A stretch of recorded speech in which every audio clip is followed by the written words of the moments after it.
Right, first of the new shortened movie reviews. Movement, 1981, the debut album by New Order. And this followed, of course, the tragic suicide of Ian Curtis in the previous year, 1980. And it basically put the members of the band in the situation: were they going to continue or were they going to break up? Joy Division, that is. Well, they decided to continue and added Gillian Gilbert on keyboards, so remained a four-piece with Bernard Sumner taking over most of the vocals, although Hook on bass did help out on a few tracks, Stephen Morris on drums, and the music moved to a much more experimental dance-influenced sound, with synthesizers being a dominant instrument used on this album and many others. And it sort of contrasted that dark, moody Joy Division sound, that gothic sound that had become really classic if we were talking about Joy Division. It was a tough task for Sumner to take over the vocals, and also Curtis's personality. I'm going to go through the tracks. I have to confess that unless you're a connoisseur, first listens suggest tracks that appear very similar. The opener, Dreams Never End, is much more up tempo and is a decent starter but doesn't really go anywhere.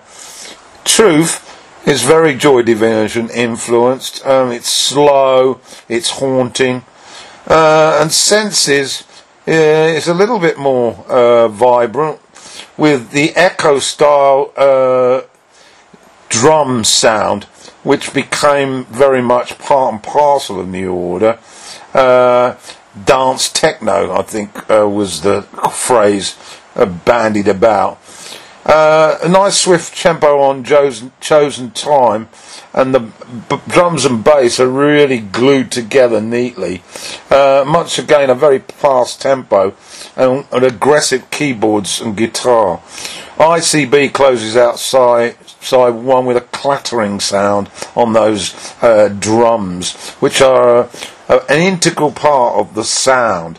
At one point this track did remind me a little bit of early Pink Floyd, possibly Interstellar Overdrive, because it really does sound rather chaotic.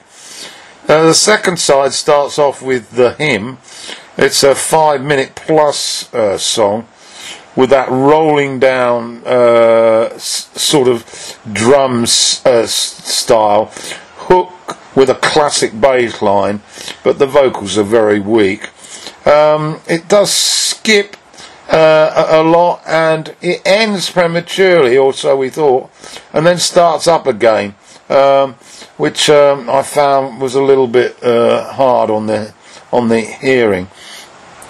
Doubts even here is track 7, and it recalls Joy Division's The Eternal. It's a very gloomy track, but it's a real tribute to Joy Division's music, perhaps signalling the end, or in fact the new beginning.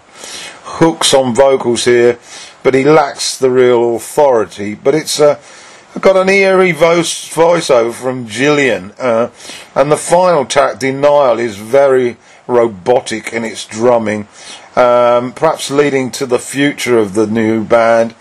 The guitars are pretty aggressive and they spiral considerably. So in conclusion, it's a competent opener, but if you're not familiar with Joy Division music, then you're probably going to get to the end and think, well, what was all that fuss about? And the tracks sort of become more of the same, so it's very difficult to find a standout. If I was to choose one, I think I'd go for the track 2, Truth. But that's very Joy Division. So that's my first quick review. Movement 1981 by New Order.